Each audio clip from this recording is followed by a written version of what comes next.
네, 안녕하세요. 기능이학하는 김원장입니다. 오늘은 장상피하생 치료 시 가장 중요한 것은 무엇인지 한번 이야기해 보도록 하겠습니다. 기본 중에 기본은 음식을 바꾸고 식습관을 바꾸는 것이 가장 기본 중에 기본입니다. 그리고 정말 치료를 할 때 중요한 것이 있는데요. 그것이 무엇인지 한번 이야기해 보도록 하겠습니다. 지난번에 장상피하생 단계 구분하는 것에 대해서 이야기해 봤는데요. 못 보신 분들을 위해서 또 간단하게 한번 리뷰를 해보겠습니다. 저 같은 경우는 A 단계, B 단계, C 단계로 장상피하생을 구분하고 있습니다. 다른 의사들은 이렇게 구분 안 하고 그냥 장상피하생 하나로 이렇게 퉁쳐서 따로 구분을 안 하고 이렇게 파악을 하고 있습니다. A 단계인 경우에는 주로 젊은 사람이면서 위내시경 사진에서 장상피하생이 거의 발견되지 않고 우연히 한 조직 검사에서 이렇게 발견되어 는 경우고 위산 수치도 괜찮고 헬리코박터도 없고 위에서 거의 확인하기 어려울 정도 수준의 장상피 화생입니다.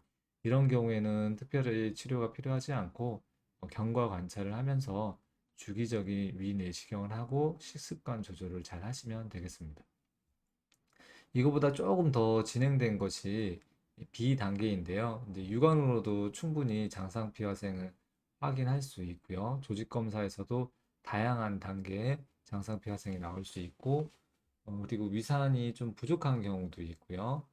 경우에 따라서 헬리코박터도 동반되어 있는 경우도 있습니다. 그래서 여러 가지 치료를 해서 다시 A 단계로 이렇게 넘어갈 수 있는 단계가 B 단계라고 할 수 있겠습니다. 그리고 이게 정말 더 많이 진행이 되면은 C 단계가 되는데요.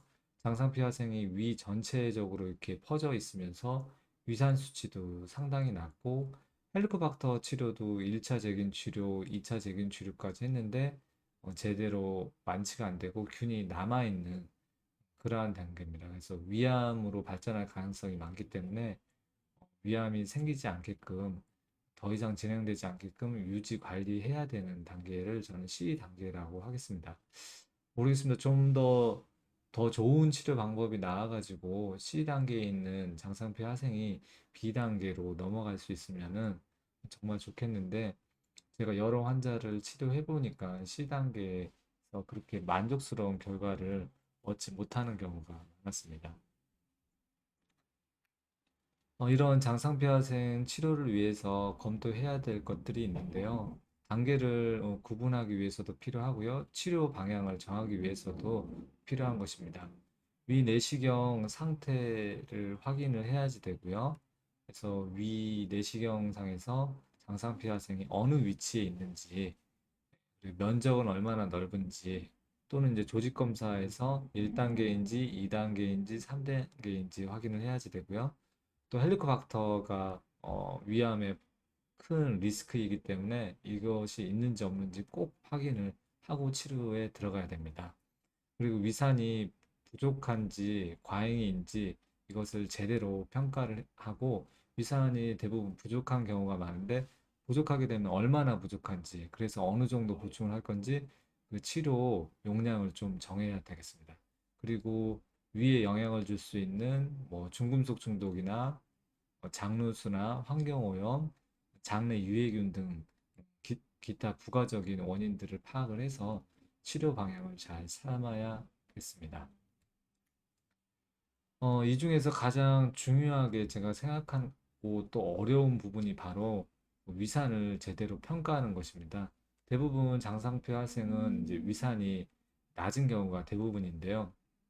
위에 산도가 떨어지면서 산성인 위가 자꾸 중성화가 되면서 위세포가 장세포로 바뀐다고 할 수 있습니다. 그래서 위에 산도 환경을 제대로 원래대로 돌려주게 되면은 장상피 화생도 어느 정도 치료하는데 큰 도움이 된다고 할 수 있겠습니다. 위산 평가를 할 때 그래서 조금 관심이 있거나 뭐 영상을 통해서 접하신 분들은 이제 펩시노겐 검사를 알게 됩니다. 그래서 이러한 펩시노겐 검사를 받기를 원하는데요. 이거 수치만 알면은 위산이 부족한지 적은지 이렇게 확인을 할 수가 없습니다. 뭐 대략적인 거는 확인할 수 있지만 이 검사를 해석하는데 영향을 주는 변수가 상당히 많습니다. 일단은 펩시노겐 수치가 정상이 얼마인지를 정해야지 되거든요. 그 수치가 이제 수탁 업체마다 좀 다를 수 있고, 제가 생각하는 그 참고치하고 검사실에서 나와 있는 참고치가 조금 다릅니다. 그래서 이 수치를 어느 정도로 할 건지, 그거는 이제 검사하는 의사가 자기 임상 경험을 바탕으로 이렇게 정할 수밖에 없는 현실입니다. 그리고 수탁 업체마다 그 수치가 조금 차이가 있을 수 있고요. 그리고 펩시노겐은 1과 2가 있는데 이 비율이 어떻게 나오는지도 잘 확인을 해서 위산이 부족한지 위산이 과다인지 그거를 진단할 수 있겠고요. 또 하나 고려해야 될 게 검사 당시 이게 공복 상태였는지 아닌지 아무 때나 병원 가가지고 검사하는 것보다는 가급적 공복 상태로 검사를 하는 것이 좀 더 정확하게 검사를 하는 것입니다. 그리고 헬리코박터 균이 있으면은 이 수치가 또 무의미해지기 때문에 이 균이 있는지 없는지 확인한 다음에 균이 있다면은 균을 치료하고 나서 검사를 해야지 균이 있는데 그 수치 가지고 위산이 정상이다, 과잉이다 이렇게 평가하게 될 확률이 상당히 높습니다.